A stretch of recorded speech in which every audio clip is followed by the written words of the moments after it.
Ang buhay ng isang makata kahit saan magpupunta at ang daladala salitang kaduda-duda. At kung minsan nagiging tanga-tanga siya sa paningin sa pag-iisip nito.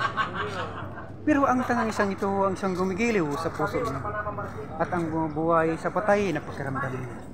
Huwag mong musiga isang tulad ko dahil kahit saan ka man magpunta, hindi ako nag-isa. Madadamay mo lahat sila. Magaling ako magpasaya ng ibang tao. Pero pag ako yung malungkot, pakiramdam ko mag-isa lang ako.